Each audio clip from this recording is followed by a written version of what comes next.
Now, wait till you listen to this story. Two former participants in the CIA's Mars visitation program back in the early 1980s say that President Barack Obama was enrolled in their Mars training class in 1980, was among the young Americans from the program who they later encountered on the Martian surface after reaching Mars via the jump rope.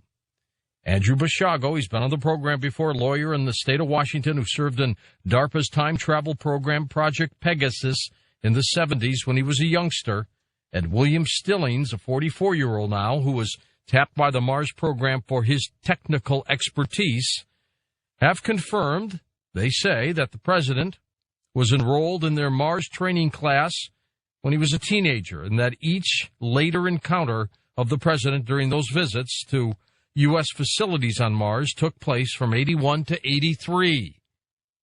Quite a story. Up next, you'll have a series of special guests coming on the program, including the great-great-granddaughter of the late President Dwight Eisenhower and what she had to go through. Andrew Basiago is next on Coast to Coast AM. You're going to be on a Coast to Coast ride tonight. Andrew Basiago, lawyer from the state of Washington, as I mentioned, rising figure in the truth movement. He holds 5 degrees, including a BA in history from UCLA, Master of Philosophy from Cambridge. Now, back in the 70s, Andy was a child participant in DARPA's time travel program, Project Pegasus. In the 1980s, claims that he visited Mars for the CIA's Mars program. Andy is now the president of Project Pegasus and the Mars Anomaly Research Society. Throughout the night, we'll have some other guests on with Andy, but here he is right now, Andrew Basiago. And welcome back. How are you, Andrew? Hi, George. I'm excellent. Good. Tell me a little bit about what you've been doing over the last few months. My truth campaign proceeds apace. I think it's fair to say that it's entered the mainstream. Recently, I had the pleasure of working with Governor Jesse Ventura. Good guy, by the way. Yeah, really, he really has a heart of gold. And so we taped a segment of conspiracy theory in some of my old haunts in New Mexico that Project Pegasus took me to as a child 40 years ago. We filmed in Santa Fe, right in front of the Bataan Memorial Building, which you may recall was the place they were actually trying to teleport us back when time-space exploration was a new thing in the Defense Department. On the other hand, I've also had the privilege of having my Project Pegasus experiences subjected to a disinformational attack by the History Channel. And I don't think you've really arrived until that's happened. And so they recently did William Shatner did a segment for his show, Weird or What, in which they actually invented an alternate set of experiences that they alleged that I had. And so I don't think they really defame you on the History Channel until you've arrived or until they're convinced that you're telling the truth.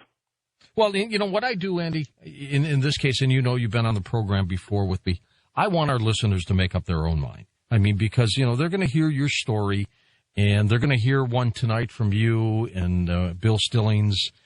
That is truly unbelievable for people to grasp, but I want them to hear it from you. And then they can make up their own mind. And I think that's fair, don't you? It certainly is. You know, and I think that undergirding this is the fact that really between what the public has been told the U.S. government has achieved and what it has secretly achieved falls everything that lies under the umbrella of official state secrecy. Give us a capsule of Project Pegasus for brand new people. Project Pegasus was a classified defense-related research and development program under the Defense Advanced Research Projects Agency, or DARPA, that was initiated in the late 1960s. Most of its activities were in the early 1970s.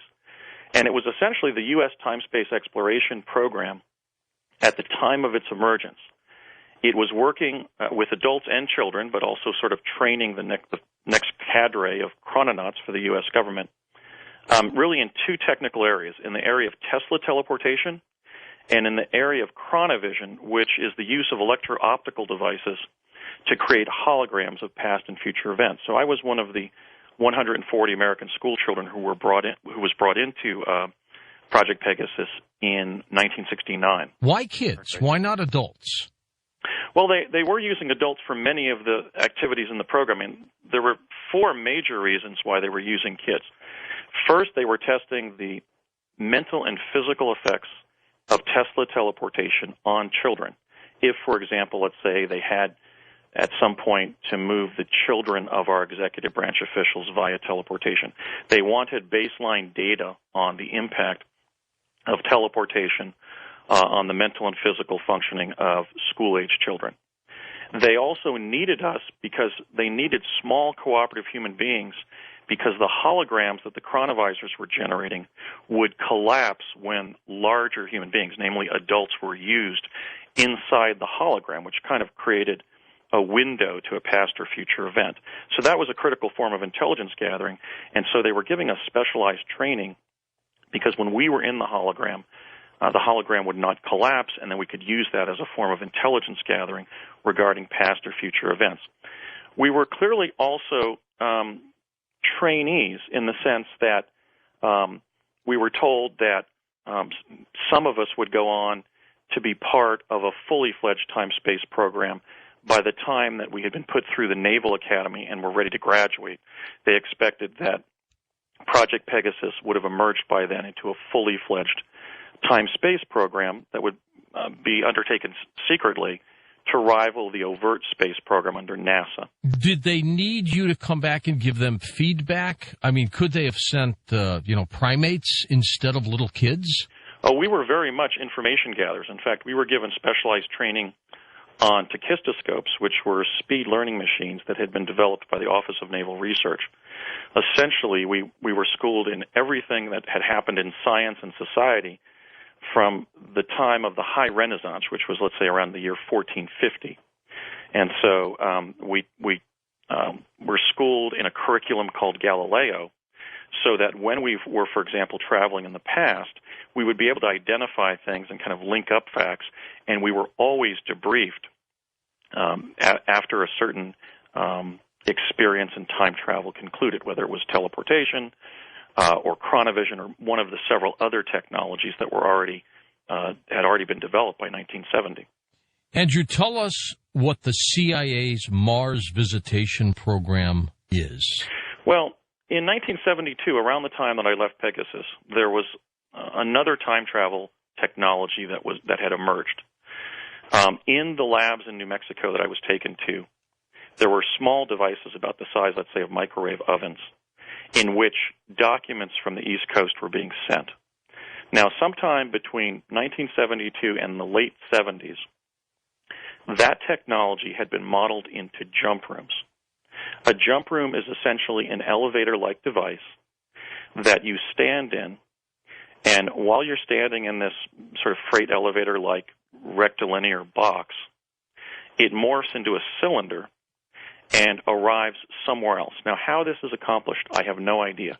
It was never explained to those of us who were placed in the CIA's Mars visitation program beginning in the summer of 1980. But by the late 1970s, if for example, we're to use Michael Relf's account of taking the jump room to Mars, by 1976, this technology existed. My experiences vis-a-vis Mars began in the summer of 1980 with a group of young people who time has shown ended up being a fairly illustrious group of individuals. Including Barack Obama, who went by the name of Barry Soetoro, right? Yes.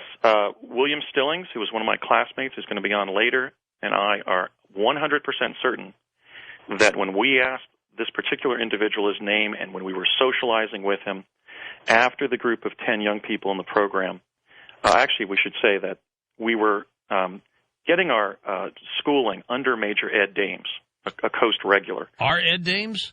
Same individual. Ed was then, this was before his work in remote viewing, he was then a scientific and technical intelligence officer for the U.S. Army. And Brett Stillings and I and 8 other young people attended a Mars training course under Ed Dames that was held at a small college in Northern California called the College of the Siskiyous. And what do you mean by Mars training course? Well, Ed gave us about 3 weeks of factual instruction regarding everything that somebody who was going to be sent to Mars via jump room should know. And so he was going into some of the history of the planet Mars, its geology, its hydrology, its humanoid and animal life forms. There was a major segment, for example, on the predator species on Mars that we should look out for, those that we could outrun and those that we would unfortunately not be able to outrun if we encountered them. So it was merely a factual training seminar held in the second 2 weeks of August and the first week of September at the College of the Siskiyous, which is a small community college at the foot of Mount Shasta in Northern California. By Ed Dames. You're sure it's Ed Dames? We're absolutely sure it was Ed. We were socializing. First, Brett and I found ourselves at the campground at Lake Siskiyou. Into the second week, we were all living at the dorms at the College of the Siskiyous. And then about 5 of us and the parent that was in attendance moved to the Finlandia Motel in Mount Shasta, the city of Mount Shasta. And Ed came by some of our evening parties a number of times, and we're absolutely certain that it was Ed Dames, although Brett and I are fairly certain that back then he was Captain Ed Dames. You know, he has never told us this story on the program, ever. Well, you know, this is classified information, and I think this is really, in a sense, George, I think you have a sense of the magnitude of this interview. You know, this is the first time that a sitting United States president has not only been identified as a participant in an intelligence program decades before he took office, but also has been linked to the secret space program. So I can appreciate Ed's lack of candor because, after all, he was an adult when he signed the secrecy and loyalty agreements not to talk about this classified defense-related project. I was not an adult in Project Pegasus, and I had only just turned 18 in 1980. And, you know, some of us have chosen to go forward and tell the truth. Others have taken, I think, an equally honorable approach of abiding by what they promised to do. Now, I could see Matt Dredge's headlines tomorrow. Barack Obama was on the surface of Mars. Of that, Brett and I are absolutely certain. We're not only certain that when we asked this individual his name and befriended him when we were literally living at the same hotel there in Shasta City, that he said Barry Sotoro, which was the Indonesian name that Barack Obama was using before he selected his birth father's name. Why did Ed Dames tell you, or what did he tell you about why the government wanted to send civilians to Mars via this jump? It was really quite strange what was going on. We were brought into it on such an emergency basis that our late fathers were actually financing our trips from Southern California, our initial trip from our homes in Southern California to the Mount Shasta region. They were literally paying for our movement there via, out of pocket. Room and board, all that stuff. Well, just in terms of financing the trip up there, just and to get you whether there. they were going to be reimbursed by the CIA. Ed explained during the 3-week seminar that there were a number of sort of internested reasons why we were putting civilians on the surface of Mars. Civilians, I might add, American citizens of different ages and races and backgrounds and so forth.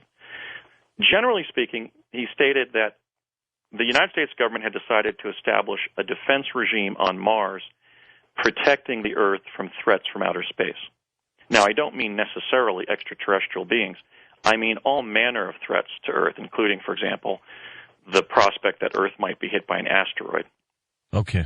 So they wanted to use Mars, which is on an irregular orbit with Earth, as kind of a staging base for that extraterrestrial defense regime.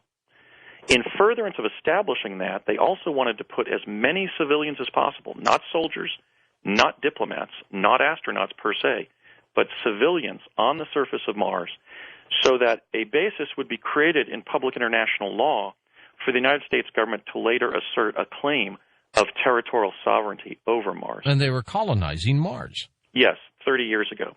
And I should add that also in furtherance of sort of normalizing human relations with Mars, or in expectation, that is, of more human beings from Earth going to Mars and even settling there, they wanted to use us essentially to acclimate the Martian humanoid and animal species to our presence, because they were anticipating placing a U.S. colony there. And as our guest during the last hour, Laura Magdalene Eisenhower, will describe, that base already exists because, indeed, she was invited to join that secret colony in 2006 and 2007.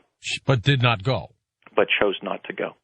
Now, explain to us, and we're going to get back into more of the, the training and what the Major Dames was working on, who you said was a captain at the time. What's the jump room, and how does it work? It's remarkably simple. The jump room that we were using was literally the elevator at a Hughes Aircraft facility that was located at 999 North Sepulveda Boulevard in El Segundo, California, immediately south of the Los Angeles International Airport. Okay. I don't know where that is. The elevator, just right across West Imperial Avenue there from the southern perimeter of LAX. The jump room was literally the elevator room. We would take the elevator up to the 5th floor, check in, give our name first and last, our social security number, our date of birth. We would then go up to the 8th floor, and the room would essentially become illuminated where we could see that something was going on outside the walls of the elevator. Okay. And about 10 minutes into the journey to Mars, the rectilinear structure of the elevator would begin morphing into a cylinder, and the ceiling would transit so that we had to kind of adjust our posture as if we were walking through, let's say, a cylindrical water main, as the box-like elevator then morphed into more of a pipe-like cylinder. Like a portal. Yeah, a portal. And the ceiling, which had now translated into the end of the cylinder, had a kind of a swirling pattern. This was during, let's say, the middle 10 minutes of a 20 or 30-minute jump to Mars. When you got there, were you outside? Did you have to have breathing apparatus on? What was that like? Well, actually, what was strange is we found ourselves in another elevator-like facility that greeted us, that essentially received the jump room. Now, how this was done, I have no idea. I'm not a physicist. I'm a lawyer. But that's what was happening. The door would then open. No windows at that time, right? No windows. There was in a later jump room. But the initial one that I was sent to was sort of one story below ground in a kind of a cavern. The modern infrastructure of the jump room had been placed inside this cavern under the surface of Mars. And as instructed, I walked out of the jump room to the right, up a stone staircase, and then through a kind of a dugout, almost like a baseball dugout, behind a statue on the surface. And I then walked through the eye sockets of that head-like structure on the surface, or skull-like statue. And I found myself literally on the surface of Mars. So we were reaching Mars in a trans-physical way. That is to say that the material that the jump room was made of was doing things that other substances on Earth have never done. How long were you on Mars, Andrew? Well, I went up in 2 training jumps, and I initially was provided a respiration device. I was greeted there on the surface by 3 Earthlings. Military or just folks? No, these were 3 civilians working for CIA who were on the surface. Okay. I noticed that none of them had a respiration device on like I did, and I was actually shouting through my mask. I'd forgotten that there was a communication device in the mask. Can I take my mask off? And the person who was sort of just standing right in front of me indicated that I could. He was actually laughing his head off that I was shouting. And when I did, I found that I could breathe on the surface of Mars. It was close breathing. It felt kind of like you feel at, let's say, 10,000 feet. Okay. A little lightheaded? I beg your pardon? A little lightheaded? Yeah, one felt sort of like the early stages of altitude sickness, a little spaced out, a little difficulty breathing, maybe a little anxious because of the brain being signaled that Mars doesn't have the rich oxygen component in its atmosphere that Earth does. So that's something we always had to adjust to. I mean, the swirling at the end of the cylinder when the jump room morphed into a cylinder already kind of created a sort of some mental torsion that we had to adjust to. And sometimes it was actually kind of nauseating. Andrew, we're going to bring in William Stillings to join you in just a moment. He, too, went with you to Mars. We'll be back. And we're talking about the incredible program, apparently, the CIA's Mars Visitation Program. Up next, along with Andrew Basiago, William Stillings joins us. He went, too, when he was a teenager. And we'll be back on Coast to Coast AM. And joining Andrew Basiago this hour, William Brett Stillings, born in Virginia, raised in the intelligence community, the son of a father employed at the Lockheed and NASA's JPL. He was a mechanical prodigy who repaired television sets without instruction at age 4.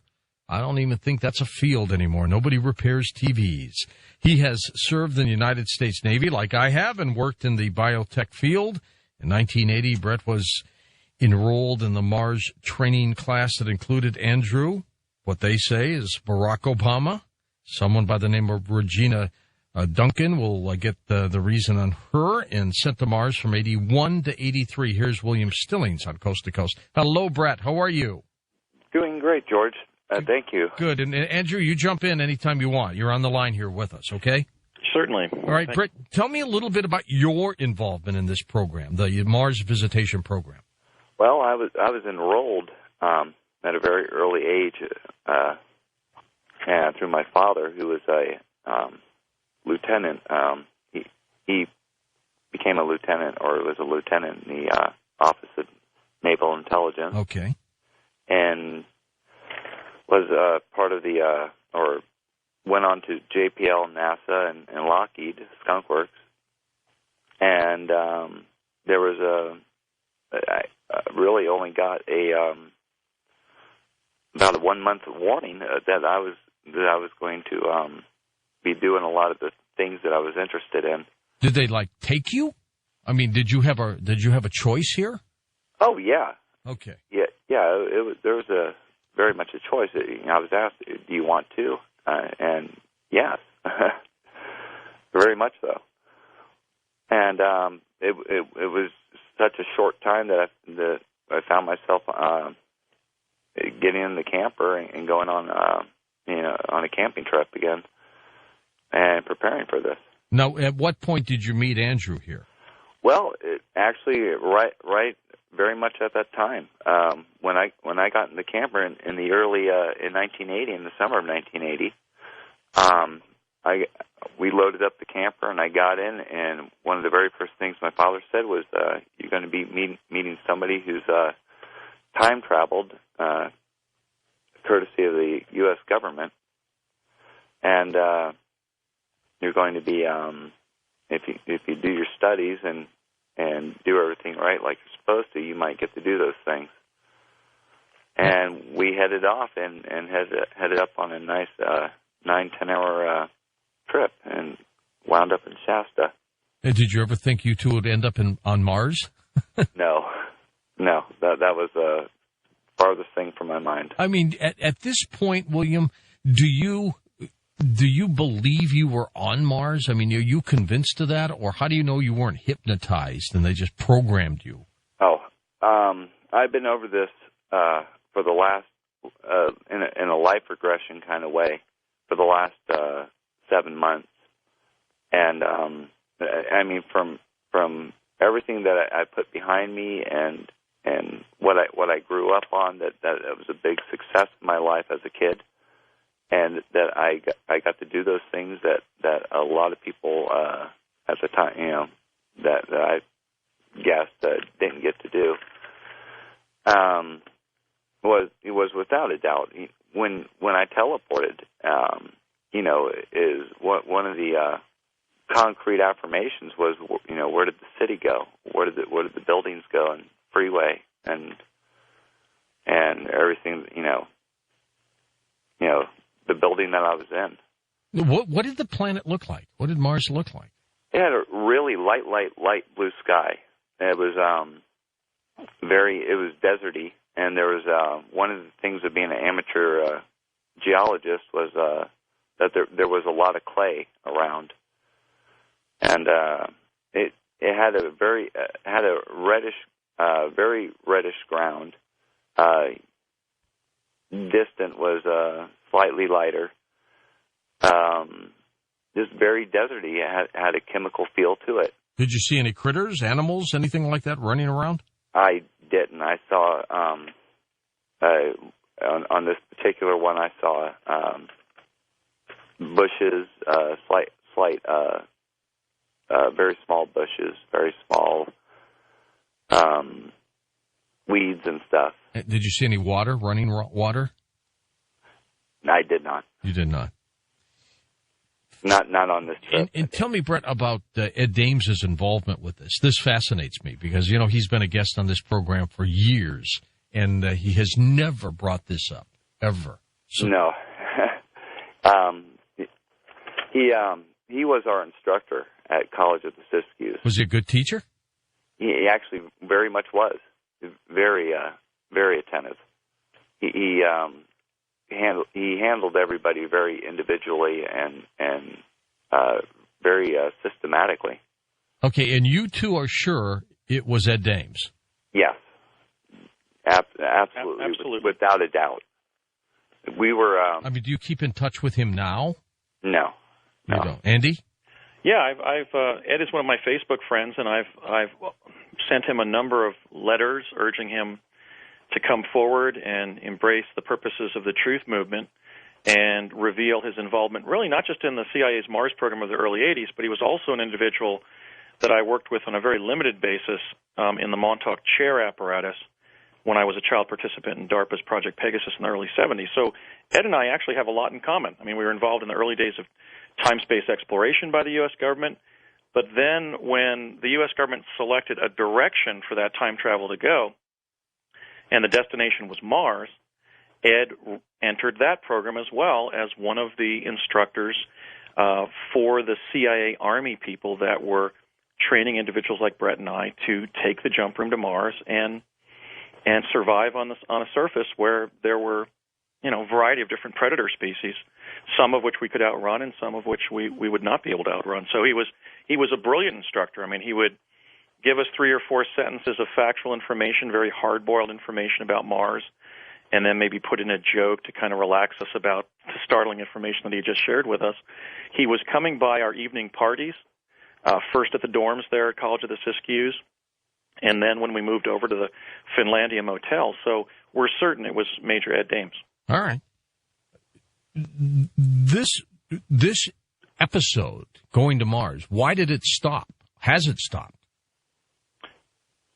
I don't think it has, George. I mean, you know, one of the really startling things that Major Dames shared with us during our training was that he made a statement that Brett and I have corroborated down to the word, I mean, verbatim. And that was, he stated, and this is summer 1980, he stated that of the 97,000 people we have thus far sent to Mars. 97,000? That was the fact statement regarding how many had already been sent.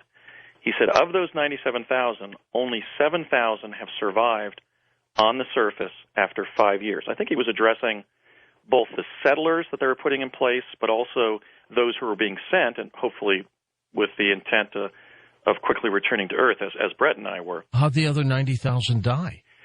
Presumably from predators, and also maybe from privation, in the sense that they were living in rudimentary structures on the surface. There's very little water on Mars. All of the food would have to be gained either through hunting or by having provisions supplied via jump room, which means you'd have to get, let's say, from your little cottage back to one of the jump room facilities to pick up provisions. So I presume that those 90,000 were either eaten or basically starved to death on the surface. But we looked at each other. I mean, this is how strange the material was in the class. I mean, Brett was 13 when we were being trained. I was 18. He was 14 when he first went up. I was 19 when I first went up. And we were looking over at each other in class going, did he just say that? That of the 97,000 that were sent, only 7,000 have survived? But George, this was 31 years ago. We have, during those 31 years, we have the estimate provided by the brilliant researcher David Wilcock that the U.S. colony on Mars may now number 500,000.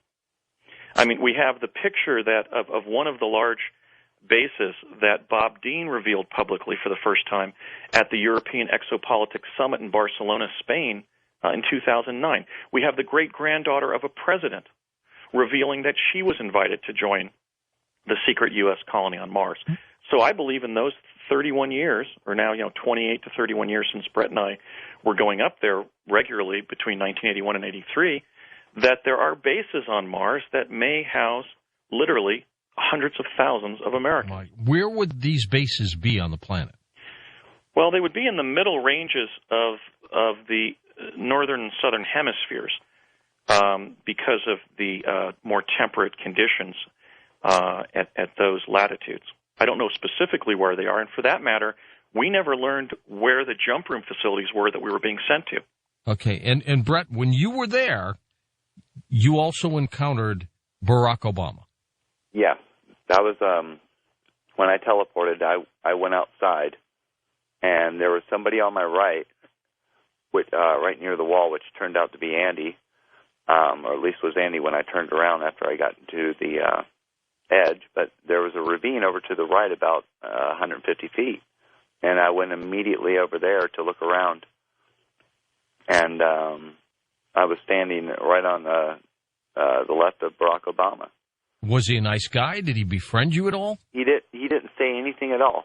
He was looking around. He was basically self-absorbed of what he was looking at or what he was learning, and just kind of gave a little bit of a nod and walked back in.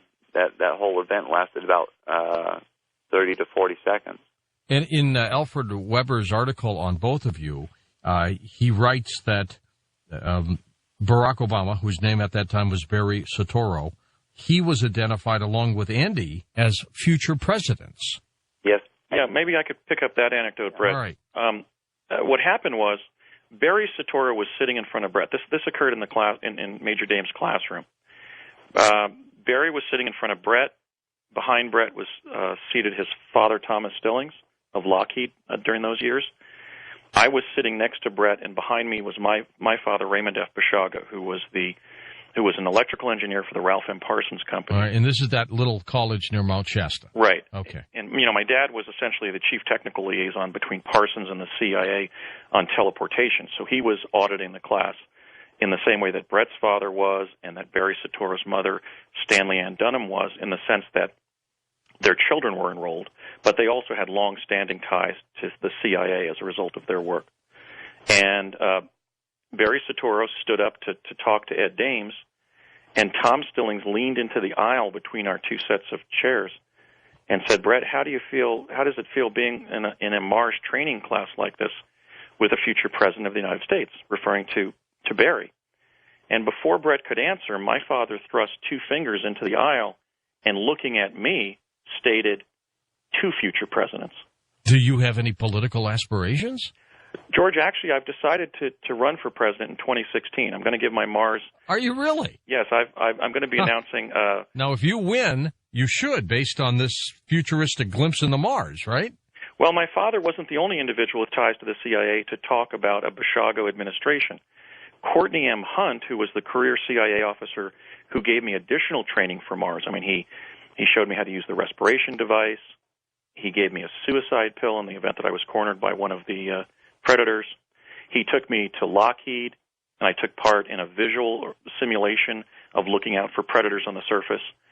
Over multiple conversations, 20 years after we were going to Mars, Courtney Hunt of the CIA revealed that I, at some point in my life, reached the White House. Now, that might not be when I first run in 2016, but it was something that was corroborated by both my late father and by literally the CIA agent who trained me for Mars. Well, you'll be about 54, 55 in 2016, right? Right, and so I've decided to run in 2016, but I was never given which election I win. It was just the conviction of my father and Mr. Hunt that it was something they were aware of. Now, Brett's father, Thomas Stillings, was astonished by that because he entered that classroom knowing that the African-American individual, Barry Soetoro from Hawaii, who had just done a year at Occidental College, was a future United States president.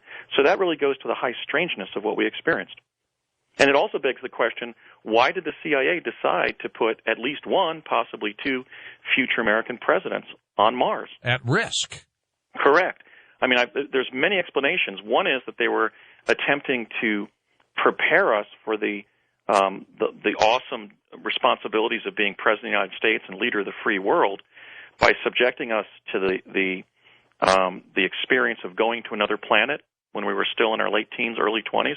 Another possibility that I've considered is that because they were able to identify future events, including our identities as president, they knew we would reach that point in time alive, so they were simply trying to use information that they had about people from the future and involve them in this program, and that would optimize or maximize the number of people who would survive the experience. When did you realize that Barack Obama was that Barack Obama that you saw on this Mars program? Well, this gets very complicated because you may recall that when I first appeared on your show, I mentioned meeting Barack Obama in West Los Angeles in 1982. I remember that. When he had transferred to Columbia and I was still completing my education at UCLA.